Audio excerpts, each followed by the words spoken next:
Y bueno, en el siguiente video vamos a dedicarlo para hacer un balance hídrico. Teniendo un ejemplo basado en ABPs, aprendizaje basado en problemas, ¿no? Vamos a tener un paciente de sexo masculino, ya que vamos a explicar que vamos a sacar ciertos datos dependientes del sexo de la persona. Va a depender mucho si es de sexo masculino o si fuera del sexo femenino. Entonces, bajo esa consideración, depende mucho el cálculo si el paciente va a ser de sexo masculino o femenino. En el caso que tenemos o en el ejemplo que estamos viendo, nuestro paciente va a ser masculino, ¿no? Tenemos que tener datos como también el peso del paciente, aparte del sexo, y aparte el tipo de deshidratación que va a tener este paciente. En este tipo de consideración, la clasificación de acuerdo a la deshidratación debido a la pérdida en porcentaje se pueden catalogar en o clasificar en leves, moderadas y graves. Entonces, bajo esa consideración, tenemos que tomar en cuenta lo siguiente. En las leves va a haber una pérdida del 3% del ACT. En las moderadas va a haber un 6% de pérdida del ACT y en las graves va a haber un 10% de la pérdida del ACT. Entonces, bajo esta consideración, en el ejemplo que estamos considerando, vamos a tener una deshidratación leve de este paciente. Y vamos a hacer el siguiente cálculo en sí. Lo primero que debo hacer es calcular el agua corporal total. Que el agua corporal total se saca mediante una fórmula que multiplica el peso por una constante que puede ser, en el caso del varón, multiplicado por 0.6 o también puede ser multiplicado por 0.7. En el caso de la mujer, tenemos otro tipo de constante en el cual puede ser multiplicado por 0.5 o por 0.55. Esto correlacionado con lo que habíamos visto en el video anterior, en el cual hay diferencias dependiendo del sexo respecto al porcentaje de agua corporal total en el varón y en la mujer, donde habíamos correlacionado de que la mujer tiene más cantidad por efectos hormonales de su organismo, más cantidad de grasa que de agua. Entonces, bajo esa consideración habíamos mencionado que en el varón puede haber de 60 a 70% que hace alusión a estas constantes que estamos manejando, 0.6 y 0.7, y en la mujer hace referencia al ACT de 50 a 55% que hace alusión a estos valores que son de 0.5 y 0.55. Algo a considerar es tratar de trabajar con los valores del rango mínimo ya para poder llegar a un redondeo. En este caso es el paciente varón y vamos a trabajar con el rango mínimo que va a ser 0.6.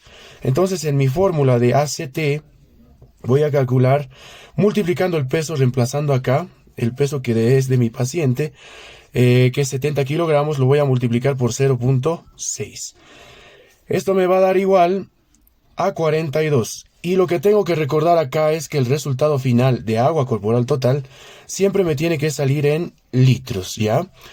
Posteriormente a haber sacado el agua corporal total, me toca calcular también el déficit de este agua corporal total, el cual lo voy a obtener de la siguiente manera mediante la regla de 3. Si yo tengo que estos 42 litros son el total del 100% del ACT, yo quiero saber ese déficit que tengo de deshidratación leve, ya, que sería considerado el 3%, ¿cuánto va a ser de estos 42 litros? Entonces, bajo esta consideración, tengo que aplicar la regla de 3 multiplicando 42 por 3, dividiendo entre 100, y este resultado es el que me va a salir, el cual va a indicarme este resultado, el déficit de agua que tengo o el déficit de agua corporal total que tengo del paciente. En este caso, esto metemos a la calculadora, me va a salir 1.26 y hay que recordar que el resultado igual va a ser en litros. Por fines didácticos, igual vamos a convertirlo esto a mLs, que va a equivaler a 1260 mLs también, es lo mismo, ¿no? Tenemos el valor en litros y tenemos el valor en mLs. Bajo esta consideración, yo puedo sacar también otro tipo de déficit, el déficit del sodio. Entonces, el déficit del sodio, puedo tomar este dato que tiene que ser siempre considerado en litros, que va a ser 1.26 litros multiplicado por 140, que es, bueno, equivalente a lo siguiente. Por cada litro que pierda, ¿no es cierto?, de agua, o por cada 1000 ml, podemos entender igual, puedo perder 140 a 154 miliequivalentes o milimoles de sodio. Entonces es la misma cantidad que tengo que reponer por cada litro. Entonces tengo que entender que debo reponer 140 miliequivalentes o milimoles de sodio. Entonces esta es la consideración que tomamos respecto al agua y al sodio respecto a las pérdidas, ¿no? Entonces, como vemos acá, también hay un valor en rango, pero con fines de que se pueda redondear al final, siempre nos conviene tomar el valor mínimo. Entonces, por cada litro que voy a perder de agua, debo reponer 140 miliequivalentes o milimoles de sodio. Por eso, entonces, yo reemplazo que por 1.26 voy a perder, digamos, 140 y debo multiplicar este valor para saber cuánto tengo de déficit de sodio en sí.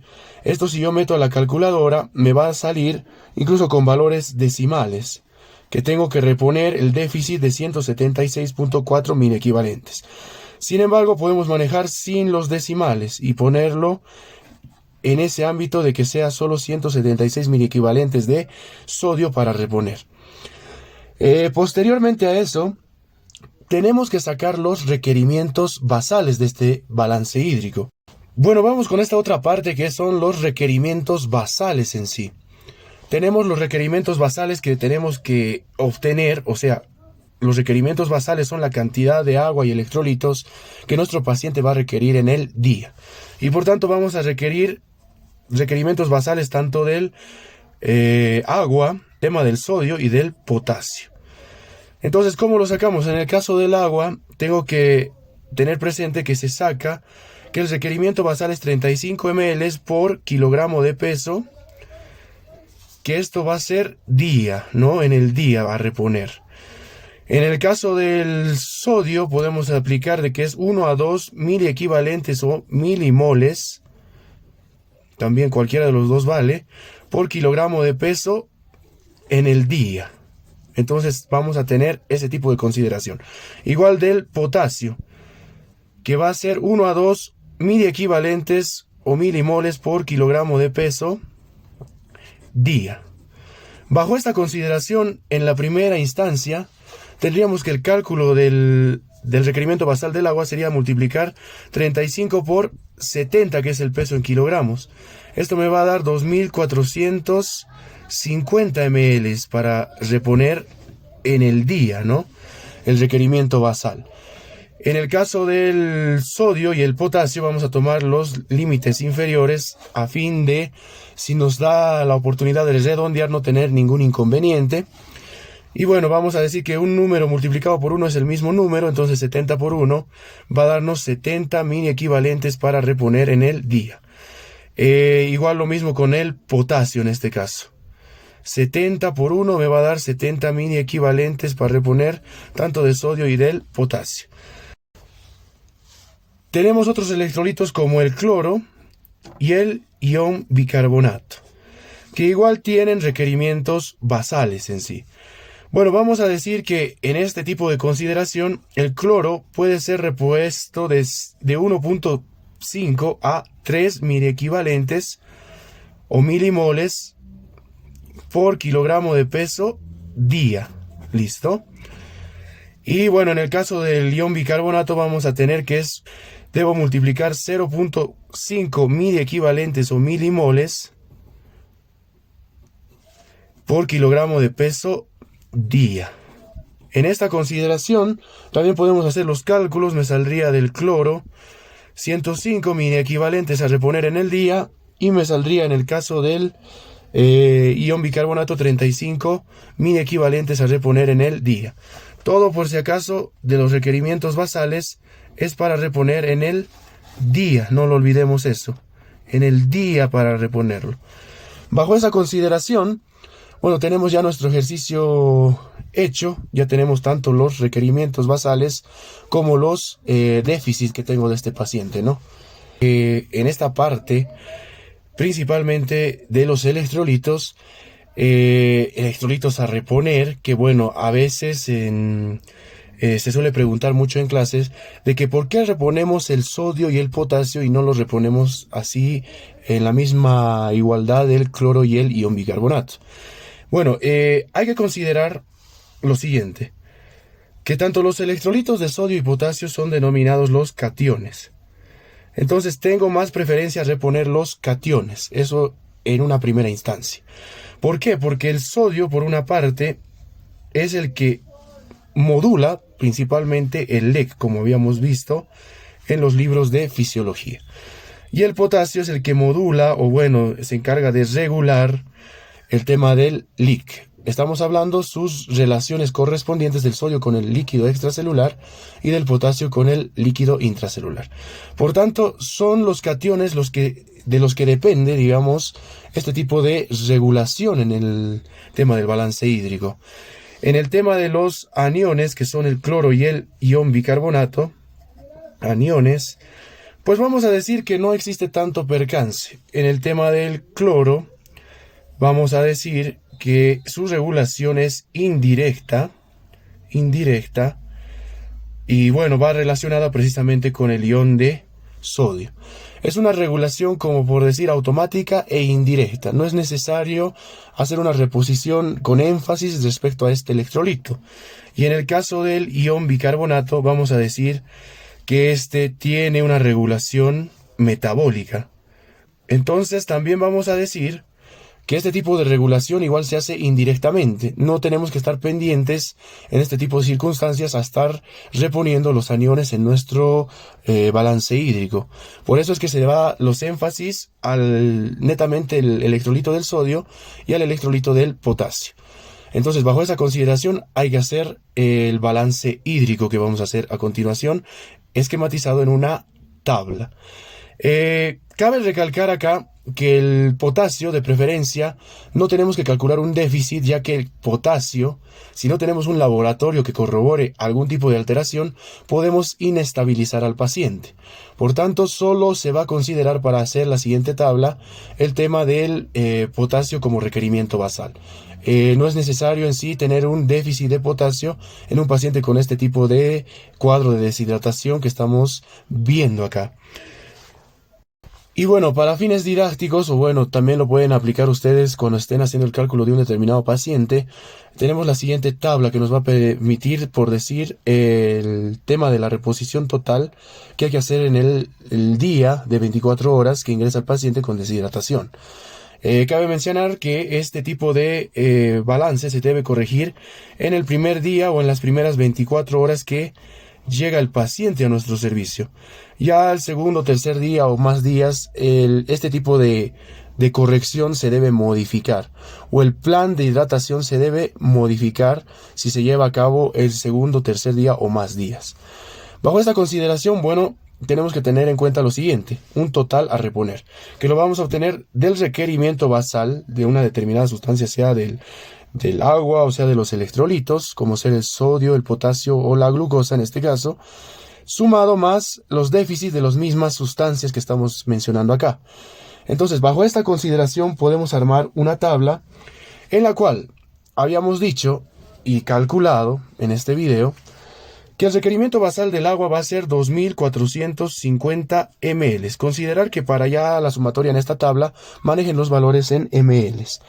Y habíamos dicho que, bueno, el déficit nos salió 1.26 litros, que equivale a 1260 ml. La sumatoria de estos dos me va a dar 3710 ml. Sin embargo, debido a las presentaciones de las soluciones, que igual pueden revisar en mi canal, vamos a encontrar de que la mayoría vienen pues en 500 y bueno, de 1000 ml en sí la presentación. Para no tener tanto inconveniente y no hacernos tanto bollo en el tema de la aplicación de las soluciones, podemos redondear este tipo de valores. En este caso, podríamos ir al valor más directo, que sería 4000 ml, o lo que equivale también, si ustedes quieren, a 4 litros acá. Pueden nombrarlo como ustedes prefieran. Bien puede ser la consideración en 4 litros o puede ser en 4000 ml.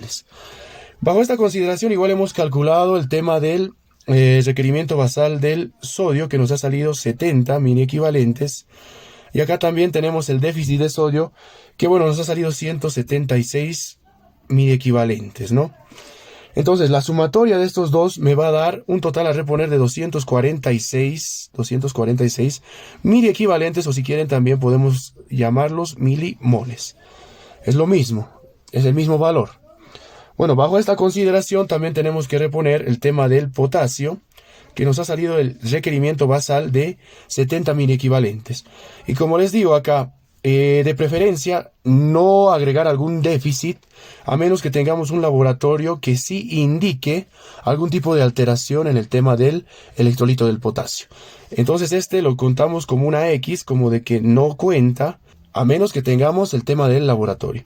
Y por tanto vamos a tener para reponer en este día 70 miliequivalentes o milimoles de potasio simplemente.